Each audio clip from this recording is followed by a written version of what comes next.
Sekarang kita berada di tanggal 28 Januari. Sudah 28 hari kita jalani tahun 2024. Kita bersyukur Tuhan baik buat kita semua. Amin.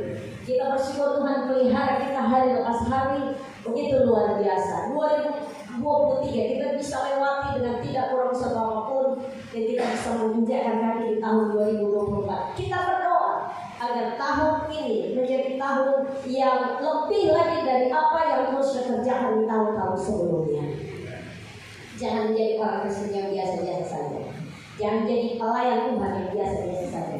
Tapi kita perlu mengupgrade diri lebih lagi dan lebih lagi. Karena Tuhan yang kita sembah adalah Tuhan yang penuh dengan semua yang kelebihan-kelebihan itu. Amin, saudara. Tuhan kita tidak sama dengan Tuhan-Tuhan yang dari agama yang lain. Tuhan kita lebih dari segala-galanya. Karena itu saat kita memuji menyembah Tuhan, mari beri yang terbaik buat Tuhan kita. Karena pujian penyembahan kita memberkati Tuhan kita. Untuk apa diciptakan kita? Yaitu untuk memuji menyembah Dia.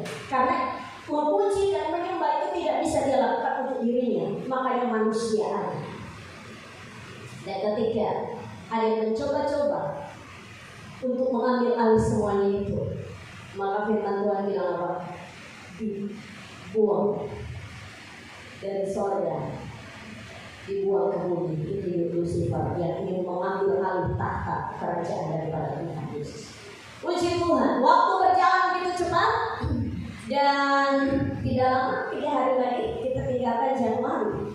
Kita ada di Februari, ya. Dan sebelum kita jauh melangkah di tahun 2024 ini, sebagaimana menjadi bukan kebiasaan saudara, tapi ini adalah menjadi satu program kerja, program pelayanan yang menetap kita lakukan, dan itu kalau nggak salah itu sejak 2006, kalau bukan 2006, 2007, karena saya menikah dengan Pak Gembala 2005, itu sudah April, jadi sudah lewat Januari. Setelah itu baru kita memulai yang namanya doa puasa 3 hari. Jadi setiap tahun sebelum kita lanjut menjalani tahun yang sedang kita hadapi, kita selalu masuk dalam doa dan puasa. Dan untuk tahun ini kita karena ya dari jemaat banyak yang ada masih liburan dan sebagainya, sehingga kita tidak bisa ambil di minggu pertama, minggu awal atau minggu kedua. Dan saya melihat kesempatan yang ada, kalau beberapa tahun yang lalu kita pernah di awal dari Februari, tapi ini kita ambil dari akhir Januari, tanggal 30 hari Selasa besok kita akan memulai ibadah doa puasa kita selama 3 hari. Seperti yang ada sudah kami cantumkan di warta ini. Bapak Ibu yang belum mendengar pengumuman selama beberapa minggu ini akan bisa melihat nanti di sini kegiatan doa puasa yang akan kita jalani bersama-sama. Sebelum COVID, kita melaksanakan doa puasa itu masuk dari sesi per sesi. Mulai dari jam 5 subuh kita sudah ada di tempat ini. Ada jam-jam di mana kita duduk berdoa kepada Tuhan dan kita mau menyembah Tuhan. Kemudian ada waktu istirahat, kita bisa pulang ke rumah. Namun ketika kita masuk COVID, kita nggak bisa kumpul bersama, sehingga itu masih tetap kita laksanakan, bahwa dari jam 5 subuh Bapak Ibu di rumah bisa berdoa, kemudian bisa masuk kerja seperti biasanya, tapi tetap dalam fokus di hadirat Tuhan. Amin. Saudara bisa pahami itu. Kita bisa bekerja. Kalau tahu memang ada yang sama sekali tidak tahan, saya sarankan bisa minum air putih. Selama 3 hari, Bapak Ibu yang ada di tempat kerja boleh masuk kerja seperti biasa sampai nanti pulang kerja. Kalau bisa sempat jam 3 sudah ada di gereja, puji Tuhan. Tapi kalau belum bisa di jam 3 tidak apa-apa. Nanti setelah Bapak Ibu pulang ke rumah, mungkin bisa siap-siap di rumah, sudah bisa buka puasa. Saudara bisa komitmen aja dengan Tuhan. Tuhan, hari ini saya puasa, saya mau sokong saja breakfast saya. Saya akan makan pagi, nanti siang makan jam 2. Boleh. Yang penting di sini bukan masalah nggak makan nggak minum. Masalah kita puasa bukan sekedar kita menahan rasa haus dan lapar, hati kita tertuju kepada Tuhan. Dalam doa puasa itu kita nggak seperti agama-agama lain. Sampai mawar muda aja nggak bisa, saudara. Tapi di balik itu mereka melakukan banyak hal-hal yang tidak punya kantor. Di agama Kristen, di pengikut Tuhan, kita berpuasa, kita memfokuskan diri lebih banyak waktu kepada Tuhan. Saudara bisa di tempat pekerjaan. Kalau mungkin teman-teman lagi ngajak makan, lagi ajak minum, kita apa bilang saja terima kasih. Kalau saudara berani bilang, saya mau berpuasa. Jangan kalau nanti dia sombong. Katanya kalau berdoa dan berpuasa nggak bisa cerita sama orang, minyak dalam hidup dan sebagainya. Kalau doa puasa bisa, tidak ada masalah saudara menyampaikan seperti itu. Kecuali kalau memang saudara lagi dalam satu perkumpulan yang lebih berat dan ingin menyadari dengan Tuhan dan tidak ada orang mengetahui, silakan. Lakukan itu selama 30, kemudian 31 dan tanggal 1 itu seperti biasanya juga dari jam 5 tetap Bapak Ibu bisa datang kepada Tuhan, mungkin di rumah ada doa bisa pagi, tetapi ibadah malamnya kita mulai jam 6 sore. Kalau 30 dengan 31 kita ada ibadah malam di sini. Jadi sekarang yang belum bisa datang sore, kami sangat mengharapkan hadir jam 7 malam ibadah di tempat ini. Jam 7 malam, sekali lagi jam berapa? Jam 7 malam hadir di tempat ini dan kita akan beribadah, memuji menyembah Tuhan, menaikkan doa-doa kita kepada Tuhan. Hari terakhir di tanggal 1 Februari kita nggak datang nanti jam 7 tapi jam 6 kita sudah ada di sini. Kenapa?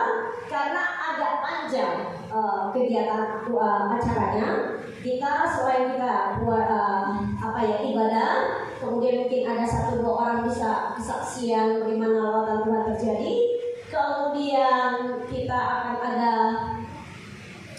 doa pengurapan, ada perjamuan kudus, doa pengurapan, dan kemudian ada doa sabtu.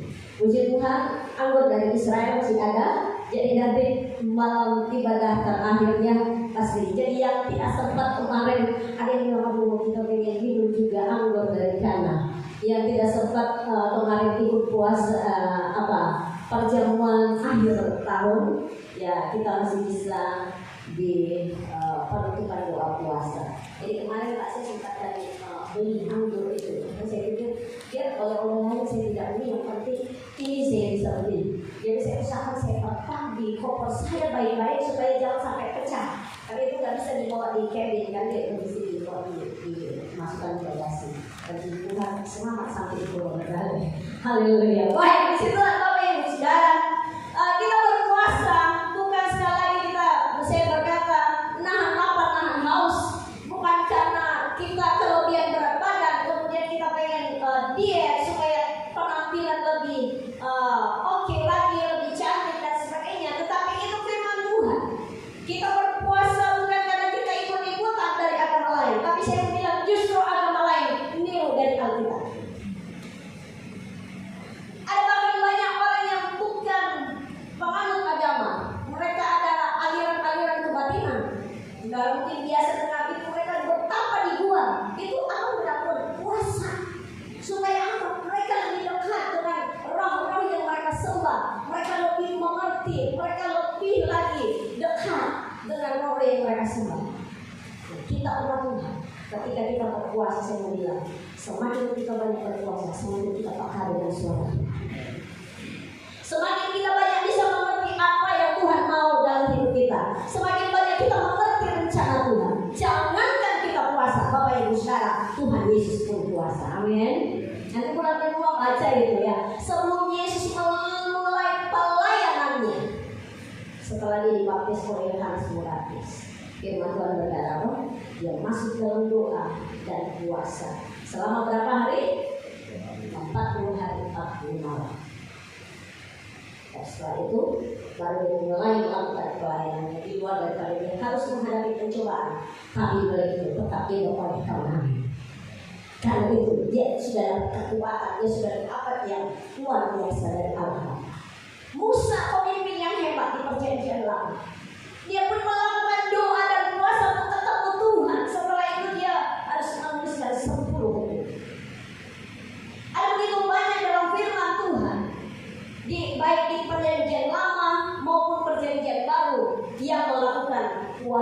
dalamnya. Rasul-rasul di Perjanjian Baru pun melakukan puasa.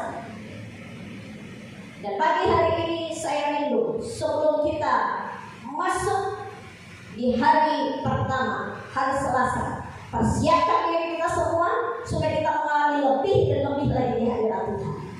Kita akan melihat dulu kenapa kita perlu puasa, ada apa sih dengan puasa itu. Kita lihat di Yunus, Perjanjian Lama. Setelah kita akan melihat nanti apa yang Tuhan kerjakan. Yunus pasalnya yang ketiga. Saya percaya kita banyak tahu cerita tentang Yunus sampai dia harus dibuang ke laut dan dimakan oleh ikan besar. Kita perlu puasa karena iblis begitu hebat bekerja sekarang ini, Bapak Ibu. Yang hari-hari buka HP, lihat YouTube di medsos. Kalau ikuti berita-berita dan kita nggak kuat dalam Tuhan, kita bisa stres, tegang orang. Apalagi masuk tahun politik kita di Indonesia, segala macam. Itu juga ada pokoknya yang kita dulu. Kasih panggil itu juga mengalami.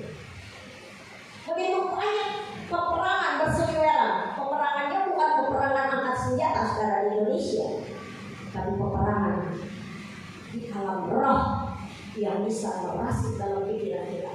Karena kita perlu kuat di dalam Tuhan. Mari kita lihat di Yunus pasal yang ketiga. Saya baca saja dengan cepat. Pertobatan Niniwe.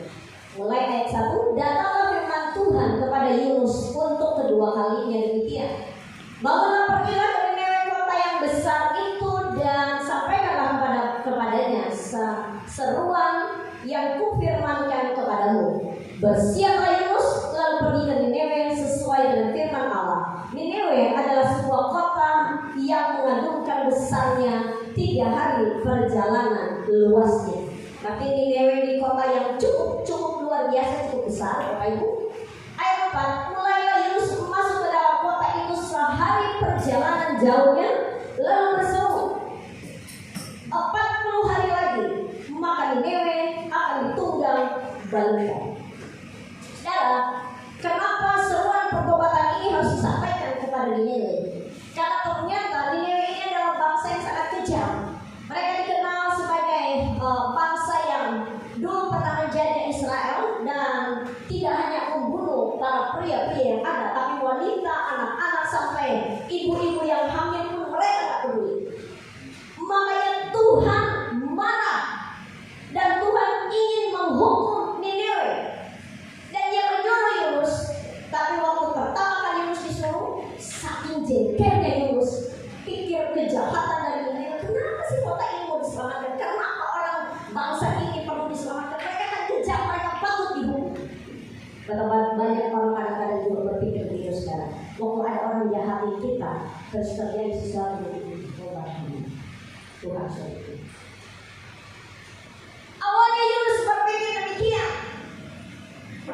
Di situ kita bisa melihat hati Tuhan beda dengan hati manusia. Amin sekarang. Hati Tuhan penuh dengan belas kasihan. Mikir aja kita sendiri. Begitu banyak dosa yang kita lakukan, tapi kita masih ada sampai hari ini. Maka kita masih bisa menikmati berkat Tuhan. Itu karena belas kasihan Tuhan kita. Bukan kuat, bukan dari kita, bukan karena kita pintar berusaha, bekerja dan sebagainya, tapi semua hanya karena belas kasihan Tuhan. Mari sama-sama dulu bilang, belas kasihan Tuhan. Jangan pernah berkata semua karena kekuatan. Kita tidak punya apa-apa, sepintar apapun, sepanjang apapun deretan kita, tidak ada arti apa-apa di hadapan Tuhan. Semua hanya karena belas kasihan Tuhan. Yunus berpikir, Tuhan apa tidak yang diselamatkan? Mereka kan bangsa yang kejam, orang-orang yang udah orang besar. Biar saja mereka mati. Tapi Tuhan menyadarkan mereka. Tuhan menyadarkan Yunus. Setelah dia dibuang dan dia masuk ke dalam hidup. Untung masih ada kesempatan kedua. Mari sama-sama bilang dulu, untung ada kesempatan kedua. Coba mikir-mikir sejenak dulu. Apakah kita ini hidup hari ini adalah karena kesempatan kedua Tuhan berikan kepada kita? Mungkin lalu-lalu ada banyak dosa kita lupa. Tapi ada kesempatan kedua kasih buat kita. Sorry, saya akan jadi ini mengatakan.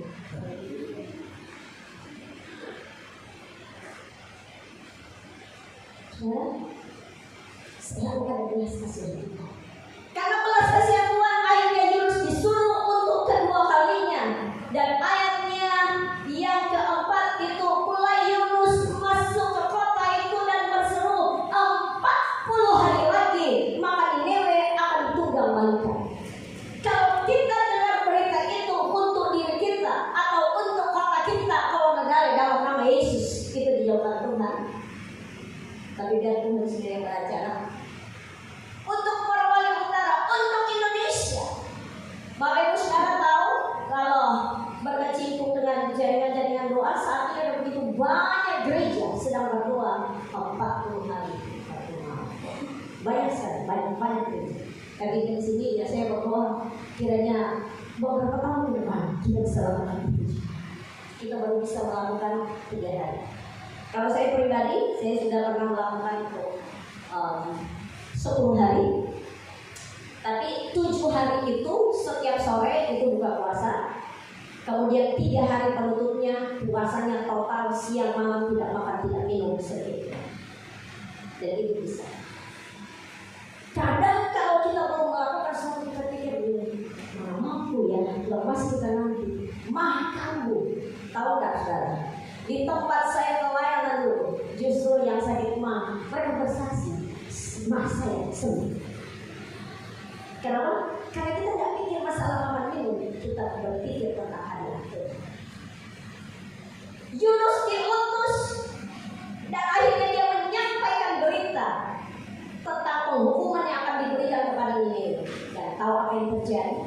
Ketika Niniwe mendengar berita yang disampaikan oleh Yunus, mereka tidak berleha-leha, mereka tidak berpikir begini, oh mari kita bersenang-senang karena 40 hari lagi kita semua sudah selesai. The end. Tapi yang mereka lakukan di ayat yang kelima, ini ayat yang luar biasa. Orang Niniwe percaya kepada Allah, lalu mereka mengumumkan puasa dan mereka, coba lihat ayat yang kelima, dan mereka, mari sama-sama katakan 2, 3, baik orang dewasa maupun anak-anak mengenakan kain kabut. Bukan cuma pendeta yang harus puasa. Dan lagi kita ini bicara tentang bukan masalah agama atau organisasi. Tapi ini saya maafkan. Bukan cuma orang dewasa, sampai anak-anak. Saya sarankan Bapak Ibu cuma ajak anak-anak kita memulai dengan doa puasa. Dia masih kecil tidak apa-apa, diajarin aja. Mungkin makan paginya disorong sendiri atau makan siang. Jangan tahu saya, pasti mereka akan sehat. Bahkan lebih sehat, mereka tidak akan jadi anak yang buruk, bahkan akan lebih pintar. Ayat yang kelima berkata demikian. Kemudian Bapak Ibu, setelah ayat 6, setelah sampai kabar itu kepada Raja kota Niniwe, Raja, sama-sama dulu katakan, Raja. Bukan lagi hanya orang dewasa, bukan hanya pendeta, nabi, imam. Bukan cuma orang dewasa, tapi juga anak-anak. Tapi juga yang lebih luar biasa, Raja. Raja kota Niniwe, turunlah ia dari singgasananya, ditanggalkannya jubahnya, diselubungkannya kain kabung, lalu duduk ia di abu. Dengan kata lain dia juga melibatkan diri, merendahkan diri dari Tuhan. Ayat 7, lalu atas perintah raja dan para pembesarnya, orang memaklukkan dan mengatakan di Niniwe demikian, manusia, dengar Bapak Ibu baik-baik, manusia dan ternak, lembu sapi dan kambing domba tidak boleh makan apa-apa, tidak boleh makan rumput dan tidak boleh minum air. Haleluya. Bukan cuma orang dewasa atau bapak-bapak, ibu-ibu, hamba Tuhan, imam, nabi, para diaken majelis, tapi juga anak-anak.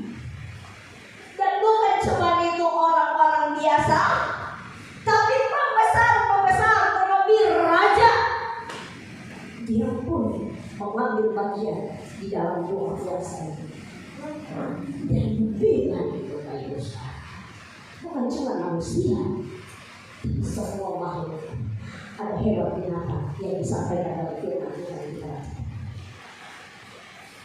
Yang berkenan biasa pelihara babi, kalau kandang babinya tidak rumah, saya pernah kali itu. Jadi kalau di dapur sembunyi apa-apa, tiba-tiba tidur sudah ada dia. Tapi di sini memang Tuhan bilang semua yang besar tidak ada apapun. Haleluya. Ibu bagaimana gembala ini mau suruh kita puasa. Saya ini minum obat ibu. Dokter bilang minum obat seumur hidup. Sorry dokter.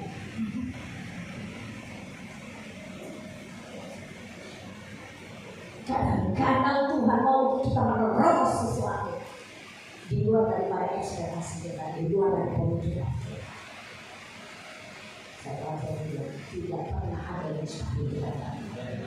Yang penting kita terus berdoa hati seperti itu. Pasti melakukan kata-kata yang sama.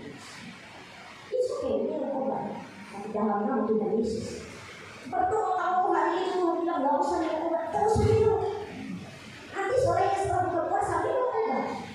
Kalau memang rasa seperti itu.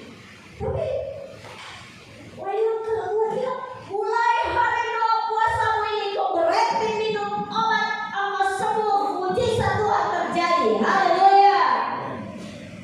Itu bisa tergantung dari mana hati. Sampai hewan binatang pun dikatakan di situ semuanya bergabung, tidak boleh makan, tidak boleh minum. Manusia yang pernah berseru kayak kamu dan berseru dengan keras.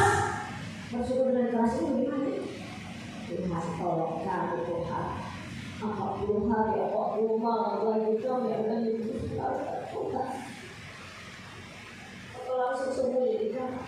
Tapi di dalam begini, mereka katakan berseru dengan keras, Tuhan tolonglah kami. Ada orang yang minta kita punya paksa-paksa Tuhan. Kadang juga kita harus begitu sekarang. Tuhan lihat hati kita dan kesungguhan kita. Kita harus berteriak dekat Tuhan. Dan saya mau bilang, kalau kau merasa mau menangis meneteskan air mata, jangan pernah tahan, teteskan air matamu. Karena itu Tuhan tampung dalam hidup kita. Saat kita sedang menghadapi pergumulan yang begitu berat, jangan pernah lagi berseru dengan keras kepada Allah, serta haruslah masing-masing berbalik dari tingkah lakunya yang jahat dan dari kekerasan yang dilakukan. Ayat 9. Coba kita baca sama-sama. Ayat 9 bisa? 2, 3. Siapa tahu mungkin Allah akan berbalik dan menyesal serta berbalik dari murkanya yang bernyala-nyala itu sehingga kita tidak binasa. Ayat 10, 2, 3 dengan keras. 2, 3. Ketika Allah melihat perbuatan mereka itu, yakni bagaimana mereka berbalik dari tingkah lakunya yang jahat, maka menyesallah Allah karena malapetaka yang telah dirancangkannya terhadap mereka, dan ia pun tidak jadi apa?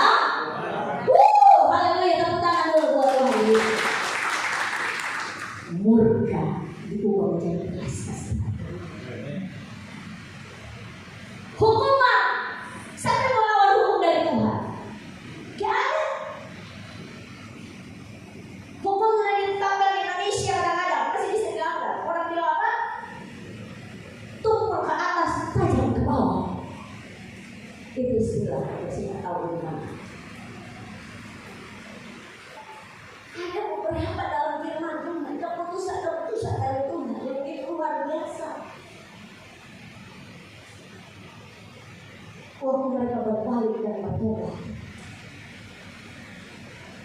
Di 2 Tawarik 7 berkata begini, dan umatku yang atasnya namaku disebut merendahkan diri. Reza coba buka 2 Tawarik 7 ayat 14. Kita lihat sebentar ya.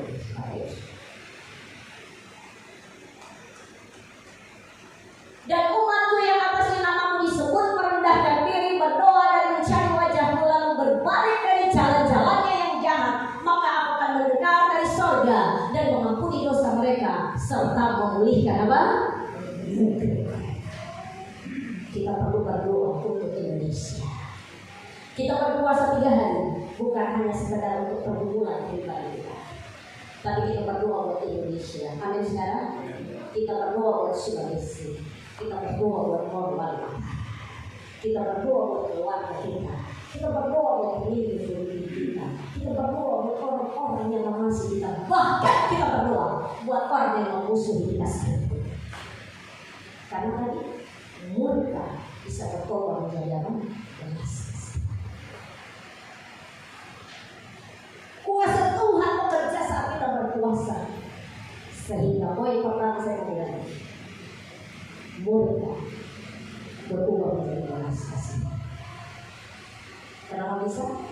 Karena kita kasih budi kepada Tuhan lewat doa dan puasa. Yang cepat. Yang kedua, apa yang terjadi ketika kita duduk di kaki Tuhan dalam doa dan penyembahan kita? Ester pasalnya yang keempat. Kitab Ester. Saya percaya banyak yang sudah tahu tentang kitab Ester ini, doa puasa Ester. Oke. Ester pasalnya yang keempat, Reza. Ya. Ester pasalnya yang keempat. Kita baca mulai ayat 16 sampai ayat 17. Esther pasal 4 ayat 16 dan ayatnya yang ke-17 tentang puasa Esther. Pergilah, kumpulkanlah semua orang Yahudi yang terdapat di Susan dan berpuasa untuk aku. Janganlah makan dan janganlah minum 3 hari lamanya, baik waktu malam, baik waktu petang siang. Aku serta dayang-dayangku pun akan berpuasa demikian, dan kemudian aku akan masuk menghadap raja. Sungguh pun berlawanan dengan undang-undang. Kalau terpaksa aku mati, biarlah aku mati.